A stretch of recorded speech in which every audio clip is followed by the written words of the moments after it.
Hello students, welcome to the online study of program of our school. In this video, we will discuss chapter number 5 of your book, that is separation of substances. यानी कि किसी भी substance के अंदर से हमें किस प्रकार से सेपरेशन करना है, कौन कौन सी प्रोसेसेस हैं, वो हम इस चैप्टर के अंदर पढ़ेंगे. Let's start the chapter. In our daily life, there are many instances when we notice a substance being separated from a mixture of materials. हम अपनी डेली रूटीन के अंदर ऐसे बहुत सारे इंस्टेंस देखते हैं जिनके अंदर हम बहुत सारे सब्सटेंस को सेपरेट करते हैं. एक एग्जांपल दिया है आपको, देखिए टी लीव्स को सेपरेट करना है स्ट्रेनर की हेल्प से. यहाँ पर देखो बटर मिल्क हम निकाल रहे हैं, butter is taken out by churning milk और कर्ड. ठीक है, तो ये बहुत सारी प्रोसेस इसमें एग्जाम्पल के थ्रू हम समझ सकते हैं. एक और है इसमें कॉटन, कि कॉटन को हम सेपरेट करते हैं उसके सीड से, फाइबर से. ठीक है, और एक और एग्जाम्पल इसमें दिया है कि अगर आपकी मम्मा ने पोहा बना है या दलिया बना है और उसके अंदर ग्रीन चिलीज डाली हैं, so you can easily separate it out. Okay, और एक और एक्टिविटी दी हुई है कि सपोज आपको मैंगोज और गुआवाज दिए हुए हैं, ठीक है, और आपको उसको सेपरेट करने के लिए कहें तो you can easily separate mangoes and guavas in separate basket. But if the substance are so small, यानी कि अगर बहुत ज्यादा माइन्यूट है, मैंगो और गुआवा से भी ज्यादा छोटे छोटे सब्सटेंस है, एग्जाम्पल सॉल्ट है और सैंड है, तो how you can separate it. ठीक है, तो यही क्वेश्चन जानने के लिए हम इस चैप्टर के अंदर पढ़ेंगे. और पहली जो है ये भी यही जानना चाहती हैं, ये पूछ रही हैं but why should we need to separate substance like this at all is what Paheli wants to know. तो पहली भी ये जानना चाहती हैं कि हमें सब्सटेंस को सेपरेट करने की जरूरत क्यों पड़ती है. तो ये एक्टिविटी के थ्रू हम पढ़ेंगे. ये एक्टिविटी के अंदर आपके टेबल दिया हुआ है. Let's start the table. Why do we separate substances? So first is separation process. First is separate stone from rice. अगर हम सेपरेट करते हैं स्टोन को, ठीक है, राइस के अंदर से आपको स्टोन्स निकालने हैं, तो कौन सी करेंगे? Purpose for which we do. तो क्या पर्पस होगा? To separate two different but useful component.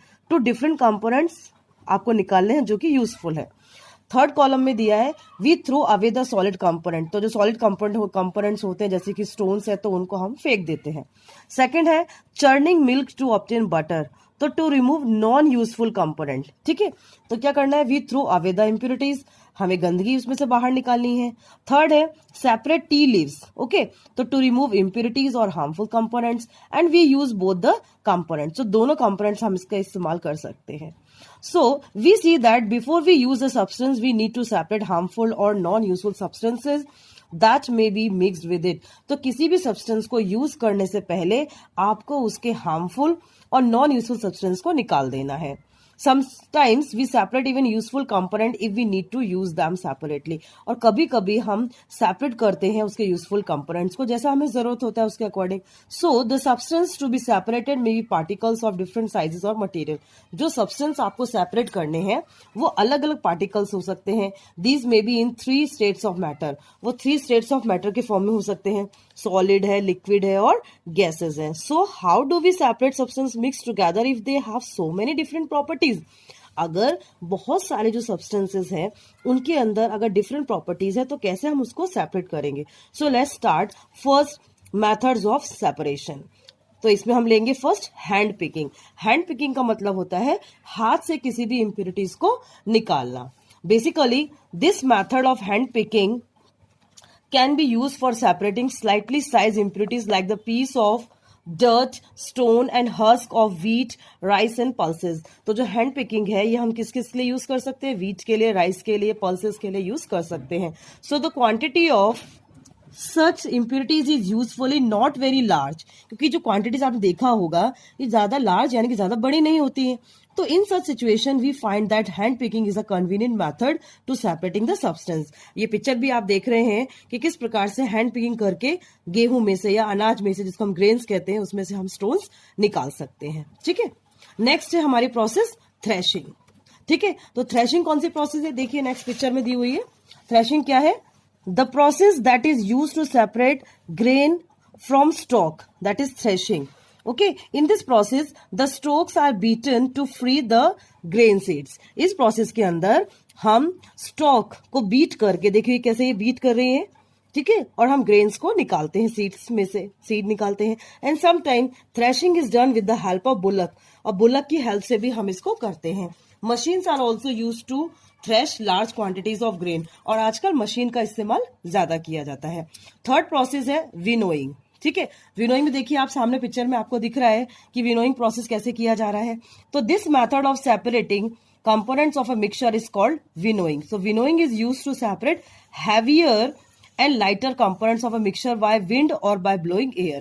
तो हवा की हेल्प से हम मिक्सचर को अलग अलग कर रहे हैं। देखिए स्टूल के ऊपर ही लेडी खड़ी है और जो गेहूं है वो छान रही, तो जो भूसा है, हस्क है, वो एक साइड इकट्ठा हो रहा है और जो ग्रेन्स है वो एक तरफ इकट्ठे हो रहे हैं। जिस तरफ हवा जाती है उसके अकॉर्डिंग ये काम किया जाता है विनोइंग का। ओके, ये भी आपने समझा। नेक्स्ट हम देखते हैं, नेक्स्ट प्रोसेस है हमारी सीविंग। सीविंग को हम क्या कहते हैं? छानना। अब छानने से हम कौन कौन सी जो प्रोसेस है सीविंग, तो कौन कौन से हम कर सकते हैं? तो sieving allows the fine flour particles to pass through the holes of the sieve while the bigger impurities remain on the sieve. तो ये जो चलनी होती है, चलनी की हेल्प से, जैसे हम फ्लोर आटे को भी छानते हैं तो जो बड़े बड़े पार्टिकल्स होते हैं वो ऊपर रह जाते हैं, तो फ्लोर मिल के अंदर ये ज्यादातर काम किया जाता है। ठीक है, तो ये हम जब पढ़ा कि द सीविंग प्रोसेस, जो सीविंग प्रोसेस है, रिमूव स्पीसीज ऑफ स्टोन, इसमें स्टोन भी निकल जाता है, स्टॉक भी और हस्क भी, so that may still remain with wheat after threshing and winnowing. जो थ्रेशिंग और विनोइंग के टाइम पे जो हस्क है, स्टोन्स है, स्टॉक रह जाता है उसको हम सीविंग प्रोसेस के थ्रू निकाल देते हैं। ऐसे ही कंस्ट्रक्शन साइट के अंदर भी हम सीविंग के प्रोसेस का इस्तेमाल करते हैं। देखिए आप ये पिक्चर दिख रहा है कंस्ट्रक्शन साइट का, ये जो कंस्ट्रक्शन साइट के अंदर जो पेबल्स होते हैं, स्टोन्स होते हैं, उसको हम सीविंग के थ्रू रिमूव करके हम इसका जो है रेती निकाल कर और इसके हम किस में इस्तेमाल करते हैं? प्लास्टर में इस्तेमाल करते हैं। ओके, अब नेक्स्ट है कि sieving is used when components of a mixture have different sizes. Sieving का इस्तेमाल हम कब कर सकते हैं? जब अलग अलग टाइप के मिक्सचर्स होते हैं। नेक्स्ट है हमारा सेडिमेंटेशन, डिकेंटेशन एंड फिल्टरेशन। अब ये हम किस किस के लिए यूज करते हैं? अब ऐसी प्रोसेस जिसके अंदर यानी कि जो सब्सटेंसेस विनोइंग के थ्रू, हैंड पिकिंग के थ्रू जिनको हम सेपरेट नहीं कर सकते, और ऐसे सब्सटेंस जो बहुत लाइट होते हैं, ठीक है, उनको हम कैसे सेपरेट करेंगे? ठीक है, तो खाना बनाने से पहले आपने देखा होगा कि राइस और pulses are usually washed before cooking. ठीक है, खाना बनाने के पहले जो चावल है और दाल है उनको धोया जाता है। क्यों धोया जाता है?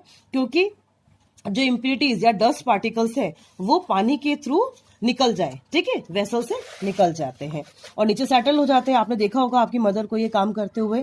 तो when the heavier component in a mixture settle after water is added to it, the process is called sedimentation. तो what is sedimentation? जबकि heavier component को मिक्स किया जाता है पानी के साथ में तो वो नीचे बैठ जाते हैं, उस प्रोसेस को हम सेडिमेंटेशन कहते हैं। Next decantation, when the water along with the dust is removed, the process is called sedimentation. और जब डस्ट को हम अलग करते हैं, ठीक है, पानी के साथ में, उसको हम डिकेंटेशन कहते हैं। तो अब किस किस के लिए हम ये प्रोसेस इस्तेमाल कर सकते हैं? So the same principle is used for separating a mixture of two liquid. अब ये जो सेडिमेंटेशन और डिकेंटेशन है, दो लिक्विड के लिए भी, अगर दो एक जैसे लिक्विड हैं उसको कैसे सेपरेट करेंगे आप? जैसे कि ऑयल और वाटर, तो उसके लिए भी हम डिकेंटेशन का और सेडिमेंटेशन का जो प्रोसेस है इसका इस्तेमाल करेंगे। If a mixture of such liquid is allowed to stand for some time, they form two separate layer. अगर थोड़े समय के लिए अगर हम पानी और ऑयल को मिक्स कर देंगे और ऐसे एज इट इज रख देंगे, so the component that forms the top layer can be separated by decantation. तो जो क्या होगा, जो टॉप लेयर के ऊपर जो सब्सटेंस बचेगा उसको हम डिकेंटेशन के थ्रू इजीली सेपरेट कर लेंगे। Okay, so let us again consider a mixture of solid and liquid. अगर हम एक और एग्जांपल लेते हैं सॉलिड एंड लिक्विड का। आफ्टर प्रिपेयरिंग टी, चाय बनने के बाद में, what do you do to remove the tea leaves? Usually we use strainer to remove tea leaves. तो बेसिकली हम किसका इस्तेमाल करते हैं? स्ट्रेनर का इस्तेमाल करते हैं चाय छानने के लिए। So try decantation. अगर डिकेंटेशन का इस्तेमाल करेंगे, इट हेल्प्स अ लिटिल, तो थोड़ा सा ये आपकी मदद हो जाएगी। But do you still get a few leaves in your leaves tea? So now pour the tea through a strainer. तो वो स्ट्रेनर के थ्रू, देखिए पिक्चर भी दिया हुआ है कि सॉइल और वाटर को मिक्स किया है, थोड़े समय के लिए आपने रख दिया, ठीक है, फिर आप उसको अनडिजोल्व मटेरियल है जो सॉइल है वो नीचे रह जा रहा है, देखिए आप पिक्चर में, तो easily we can do this. Okay, so what is filtration? तो ये जो प्रोसेस है यानी कि जिसमें हमने चाय पत्ती को सेपरेट किया है चाय से, उसको हम क्या कहते हैं? फिल्टर करना, यानी कि filtration. Okay, which method of separating tea leaves from prepared T is better, decantation और फिल्टरेशन? ओके, तो ये आपने समझा कि हमने फिल्टरेशन की जो प्रोसेस है वो टी लीव्स के लिए इस्तेमाल हम करते हैं, यूज करते हैं। और कभी कभी हम sometimes water supplied through taps में भी मडी, आपने देखा होगा जो पानी सप्लाई होता है आपके घरों के अंदर वो कभी कभी मडी आता है। So the water collected from ponds और रिवर्स में ऑल्सो भी मडी, स्पेशली आफ्टर रेन्स। तो बारिश के टाइम पे हम ज्यादातर ये देखते हैं। So let us see if we can use of some method of separation to remove insoluble impurities like soil from the water. तो जो इनसोल्युबल्स जो इंप्योरिटीज है यानी कि जो कि पानी में डिसॉल्व नहीं होती है उनको हम कैसे सेपरेट करेंगे। ओके तो ये भी आप एक एक्टिविटी के थ्रू समझ सकते हैं कि थोड़ा सा मडी वाटर आपको इकट्ठा करना है और थोड़े समय के लिए उसको एज इट इज रखना है, हाफ एन आवर के लिए। ठीक है, तो आप नोटिस करेंगे जो सॉइल है वो नीचे बैठ जाएगी। ठीक है, क्योंकि वो हैवी है। ठीक है, सॉइल है जो वो हैवी है और इसीलिए हम सेकंड क्लास के अंदर एक और अगर लेते हैं तो आपको मडी और ब्राउन कलर का जो पानी है वो अलग हो जाएगा। ठीक है, तो उसको भी हम टी स्टैंडर्ड से छान लेंगे, हम क्लॉथ की हेल्प से भी उसको हम छान सकते हैं। और अगर पानी ज्यादा मडी है तब हम उसको फिल्टर करके उसका इस्तेमाल कर सकते हैं, उसको फिल्टरिंग करेंगे। ओके, तो वो हम कैसे करेंगे, देखिए नीचे आगे एक और आपको फिल्टरेशन जो दिया हुआ है कि smaller filter paper is one such filter that has fine pores in it. एक फिल्टर पेपर का यूज किया गया है, ऐसा फिल्टर पेपर हो जिसके अंदर फाइन पोर यानी कि छोटे छोटे पोर्स होते हैं। ओके, अब फिल्टर पेपर को तो कैसे फोल्ड करने की जो प्रोसेस है, किस प्रकार से आप इसको फोल्ड करके फनल बना सकते हैं और फनल के अंदर डालेंगे तो जैसे ही इम्प्योरिटी जो वाला जो पानी आपने डाला है तो जो डस्ट होगी वो सारी की सारी इस फनल के अंदर इंक्लूड हो जाएगी, रह जाएगी और जो प्योर वाटर है वो आपको नीचे मिलेगा। ठीक है, तो fruit and vegetable juices are usually filtered before drinking to separate the seeds and solid particles of pulp. तो फ्रूट और वेजिटेबल्स को भी हम इसी फिल्टर की प्रोसेस के थ्रू छानते हैं। आपने देखा होगा गन्ने का जूस है, किस भी है, तो जो पल्प है वो ऊपर रह जाता है और जो फिल्टर हुआ आपका जो जूस है वो नीचे आपको उसमें मिल जाता है। ये प्रोसेस हम फिल्ट्रेशन की प्रोसेस और कहाँ इस्तेमाल करते हैं, हम कॉटेज चीज यानी कि पनीर बनाने के लिए भी इसका इस्तेमाल किया जा सकता है, इसका यूज हम करते हैं। ओके, तो paneer this gives a mixture of particles of solid paneer and liquid and the paneer is then separated by filtering the mixture through a fine cloth और स्ट्रेनर। फाइन क्लॉथ की मदद से हम इसको सेपरेट कर सकते हैं। नेक्स्ट हमारी प्रोसेस है इवेपोरेशन। इवेपोरेशन मतलब क्या होता है, भाप बनना। ओके, भाप बनकर कोई भी चीज कन्वर्ट हो जाती है यानी कि वाटर का जो पानी का जो कन्वर्जन हो जाना वेपर की फॉर्म में, उसको हम इवेपोरेशन कहते हैं। The process of conversion of water into its vapour form, okay, that is evaporation and the process of evaporation takes place continuously wherever water is present. जहां जहां पानी होता है वहां उस चीज के लिए हम इसका ज्यादा से ज्यादा इस्तेमाल करते हैं। और ये हम क्यों यूज करते हैं, sea water contains many salt mix in it. जो समुद्र का पानी होता है उसके अंदर बहुत सारा सॉल्ट होता है, तो उसके लिए हम ये प्रैक्टिस का यूज करते हैं। तो ये क्या करते हैं हम लोग, खेत के अंदर शैलो पिट्स, छोटे छोटे गड्ढे बना देते हैं और पानी को वहां पर कलेक्ट करके रख देते हैं। तो क्या होता है, सनलाइट की हेल्प से इवेपोरेशन स्टार्ट हो जाता है और थोड़े दिनों के बाद आप देखेंगे इवेपोरेशन प्रोसेस के बाद में जो पानी है वो सारा इवेपोरेट हो जाएगा और नीचे आपको सॉल्ट मिल जाता है। ठीक है, तो common salt is then obtained of this mixture salt by the further purification, और वापस हम उसको प्यूरिफाई करके सॉल्ट का इस्तेमाल करते हैं। Next one more method, use of more than one method of separation. एक साथ आपको दो से ज्यादा मेथड यूज करने हैं। So we have studied some method of separation of substance from their mixture. Often one method is not sufficient to separate the different substance present in a mixture. In such a situation we need to use more than one of these method. अगर कोई भी substance है वो एक process से separate नहीं हो रहा है तो हम उसमें एक से ज्यादा जो मेथड है वो इस्तेमाल करते हैं, यूज करते हैं। ये होता है आपका एक प्रोसेस है आपका कंडेंसेशन। ओके, सो कंडेंसेशन क्या है, the process of conversion of water vapour into its liquid form is called condensation. ठीक है, कंडेंसेशन आपने देखा होगा जब भी आपके घर में कोई गर्म खाना बनता है, ठीक है, तो मम्मी आपके ऊपर ढक्कन ढक देती है और जब ढक्कन आप खोलकर देखते हैं तो उसमें कुछ पानी की बूंदें ऊपर होती हैं। वो पानी की बूंदें क्या होती है, कंडेंस्ड वाटर पार्टिकल्स होता है, यानी कि वो पानी भाप बनकर ऊपर उठा पर वो वापस से उसी के अंदर आ जाता है। जब तक आप ढक्कन नहीं हटाते आप देखते हैं वो गर्म जो पानी की बूंद है वो ऊपर सेटल हो जाती है। तो उसको हम सेपरेट करते हैं salt, sand and water using process of decantation. तो डिकेंटेशन, फिल्टरेशन, इवेपोरेशन और कंडेंसेशन की हेल्प से हम बहुत सारी सब्सटेंस को यूज कर सकते हैं। सो पहेली faced a problem while recovering salt mixed with sand, she has mixed a packet of salt in a small quantity.